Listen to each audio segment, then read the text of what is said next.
आज उन हिंदुओं के बारे में बात होगी जो देश को भाषा, क्षेत्र और जाति के नाम पर बांटना चाहते हैं। जो वह सनातन के साथ विश्वासघात कर रहे हैं, इस विश्वासघात की उन्हें भारी कीमत चुकानी होगी।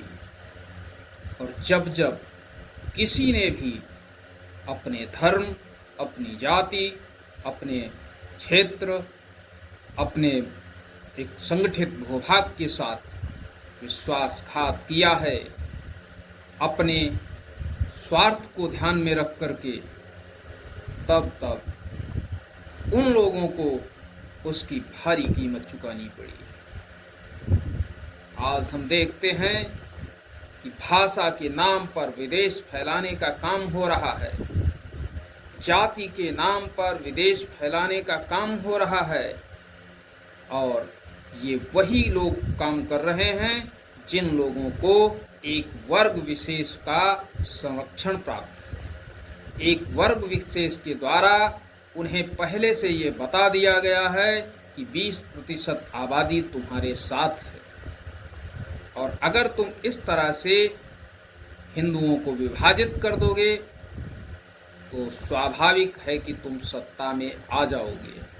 और इसी को ध्यान में रखते हुए उनके द्वारा इतनी गिरी हुई चालें चली जा रही हैं सनातन के विरोध में। कब वह राष्ट्र का विरोध करने लगते हैं, कब वह धर्म का विरोध करने लगते हैं, कब वह मानवता का विरोध करने लगते हैं, इसके बारे में भी उन्हें कुछ भी सोचना नहीं होता है। ऐसे ही एक विश्वासघात की एक छोटी सी कहानी हम आप लोगों के सामने आज रखेंगे, और अगर इस कहानी से आपको कोई सीख मिले और कहानी आपको एक बार पुनः राष्ट्र और अपनी जाति, अपनों के प्रति विश्वास करने के लिए प्रेरित करे, तो कमेंट अवश्य करना। आपने क्या सीखा यह भी अवश्य बताना। बात है 13वीं शताब्दी की, 12वीं 13वीं शताब्दी की। उस समय चंगेज खां नाम का एक बहुत ही खूंखार योद्धा, जो कि अपनी सेना लेकर के निकलता था, तो उसके रास्ते में जो कोई आता था उसे रौंदता हुआ चला जाता था। चंगेज खां कोई सामान्य व्यक्ति नहीं था। चंगेज खां वो नाम था जिसका नाम सुन करके लोगों के रोंगटे खड़े हो जाते थे। चंगेज खां कोई एक छोटा मोटा बाहुबली नहीं था। चंगेज खां जिस एरिया से निकलता था, उस एरिया में सिर्फ और सिर्फ लाशें ही नजर आती थी। और उस समय चंगेज खां का ये साम्राज्य विस्तार चल रहा था, जब इन इस्लामिक जहादियों के द्वारा संपूर्ण उस क्षेत्र को अपने कब्जे में ले लिया गया था, जहां पर पहले से कई संस्कृतियां निवास करती थीं। उनका पूरी तरह से उन्मूलन कर दिया गया था, और उन्हें लगता था कि वह ही एकमात्र शक्ति हैं और उन्हीं के द्वारा इस संपूर्ण संसार का संचालन किया जाएगा। इसी बीच चंगेज खां आता है, और मध्य एशिया की एक छोटी सी रियासत के बारे में हम आपको बताएंगे। उसका नाम था बुखारा। बुखारा का युद्ध चंगेज खां के द्वारा लड़ा जाना था। तो आइए आरंभ करते हैं कि क्या होता है।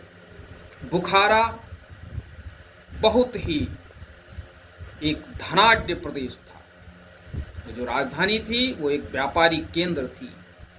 इतिहास साक्षी है कि सत्ता की भूख केवल तलवारों से नहीं, बल्कि चालाकी, रणनीति और मानव स्वभाव की दुर्बलताओं के सहारे भी लड़ी जाती है। ऐसी ही एक घटना 13वीं सदी में घटित हुई, जब मंगोल सम्राट चंगेज खां ने मध्य एशिया के प्रसिद्ध शहर बुखारा की घेराबंदी की। बुखारा उसके रास्ते में आ गया और उसने घेराबंदी की। जबकि चंगेज खां किसी को बख्शता नहीं था, सीधे उस पर आक्रमण करता था, नष्ट नाबूद कर देता था। लेकिन इस बार पता नहीं उसके दिमाग में क्या चल रहा था। उसने बुखारे की तरफ देखा। बुखारा क्या था? बुखारा कोई साधारण नगर नहीं था। यह एक सांस्कृतिक, शैक्षणिक और व्यापारिक केंद्र था, जिसे इस्लाम का ताज कहा जाता था। मगर जब चंगेज खां की रक्त पिपासु सेना उसके सन्मुख अर्थात उसके द्वार पर आ डटी, तब भय और भ्रम का बादल नगर पर छा गया। चंगेज खां ने सीधे हमला करने के बजाय एक गहरी और धूर्त रणनीति अपनाई। उसने शहर के निवासियों के नाम एक संदेश भेजा। क्या संदेश था? कि जो लोग हमारी अधीनता स्वीकार कर लेंगे, उनकी जान बख्श दी जाएगी। और जान बख्श दी जाए, ये कोई सामान्य बात नहीं है। वो बुखारा जो चंगेज खां के साथ लड़ते लड़ते शहीद हो सकता था, देखिए क्या परिवर्तन इस संदेश से आता है। इस एक पंक्ति के संदेश ने बुखारा के दिल में फूट डाल दी।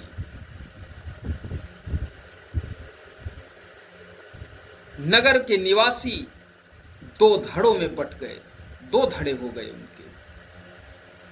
एक पक्ष वह था जो वीरता, स्वाभिमान और मातृभूमि के लिए अधीनता को आत्मसात माना, आत्मघात माना कि हमारे ऊपर यह आत्मघात होगा। और दूसरा जो पक्ष था, उसने क्या किया? जो भयभीत था, डरा हुआ था, जिन्हें अपनी और अपने परिवार की जान की कीमत पर भी समझौता मंजूर था। आज भी हमारे देश के अंदर यही स्थितियां बनी हुई हैं। अब हम आगे इस पर चर्चा करेंगे, पहले ये कहानी हो जाए। लेकिन चंगेज खां की चाल यहीं तक सीमित नहीं थी।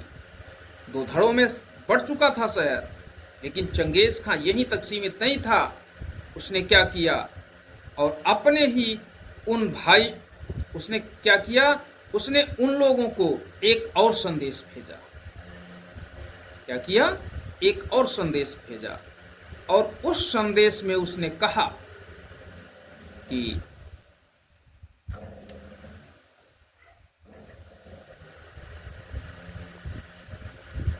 एक और संदेश भेजा और उस संदेश में उसने कहा कि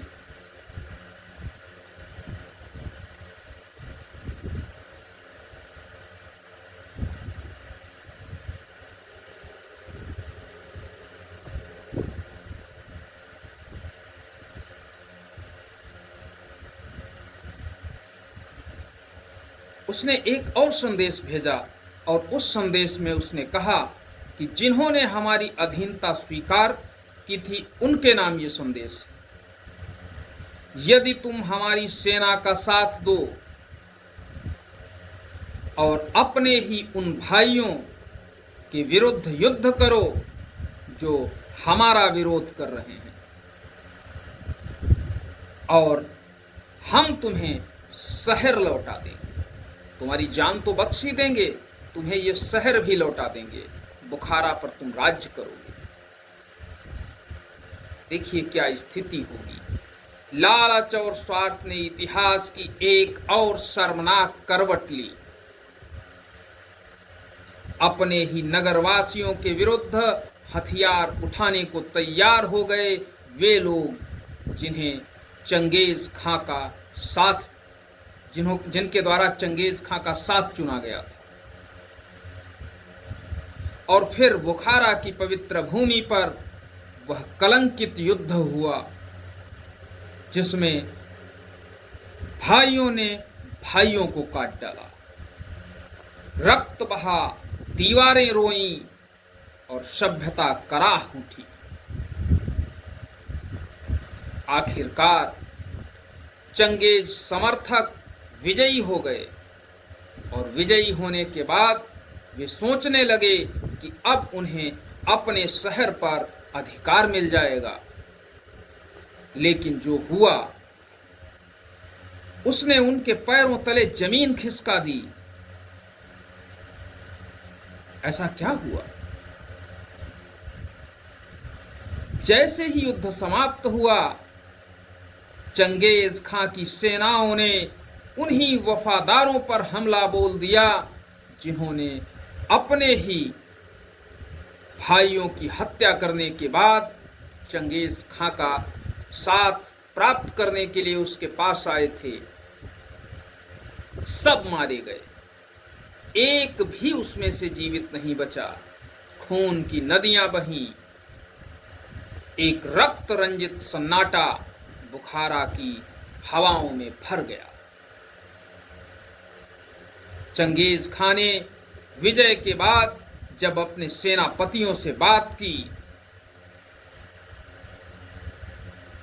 तो उसने गर्जना करते हुए कहा, अपने सेनापतियों को संबोधित करते हुए कह रहा है, क्या कहता है?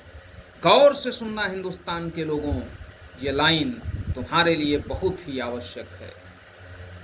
अगर ये लोग अपने सगे भाइयों के वफादार नहीं हो सके तो वे हमारे लिए कैसे वफादार रहेंगे? हम तो इनके लिए अजनबी हैं। जिनके बीच इनका जन्म हुआ, जिनके साथ ये खेले और बड़े हुए, यदि ये उनके नहीं हुए तो मेरे कैसे हो सकते हैं? इतिहासकार इब्न अल अधीर ने 1160 से 1234 ईस्वी के बीच एक किताब लिखी और उस ग्रंथ में इस प्रसंग का बड़े ही दर्द और खौफ के साथ वर्णन किया। ये घटना केवल एक नगर की बर्बादी की नहीं है, ये मानव प्रवृत्ति की परछाई थी,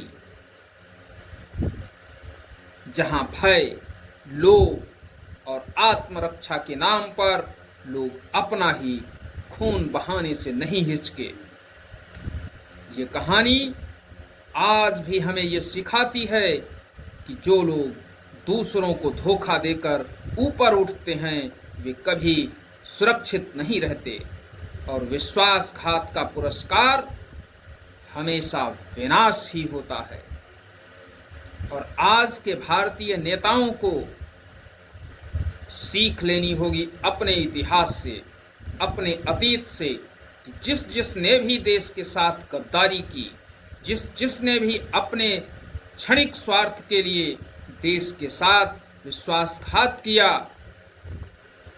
न उनका नाम रह गया, न उनका वंश रह गया, न उनका वो कुनबा रह गया जिसके लिए वो सारा कुछ कमाते थे, घोटाले करते थे, अपनी ही जनता को धोखा देते थे। और ये बात आज के उन क्षेत्रीय नेताओं को भी अपने मन मस्तिष्क में बैठा लेनी होगी।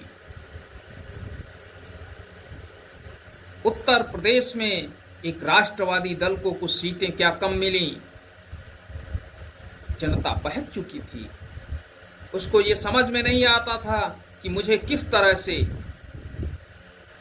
प्रताड़ित करने की ये योजना बनाई जा रही है।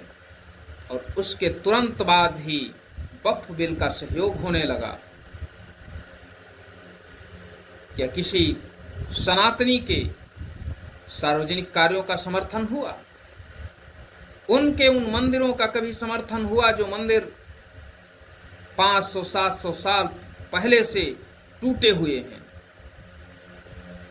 जिनकी जमीनों पर कब्जा हो चुका है? 70 वर्ष आजादी को हो चुके हैं, आज भी गरीब गरीब का गरीब बना हुआ है।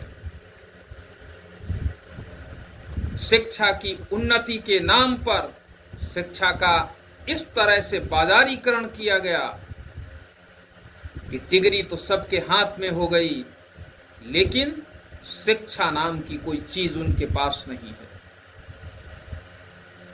70% आबादी ऐसी है जिसके हाथ में डिग्रियां हैं, लेकिन उनको कुछ भी आता जाता नहीं है। और वो लोग बेरोजगारी का नाम लेकर के दिन प्रतिदिन धरने प्रदर्शन करते हैं।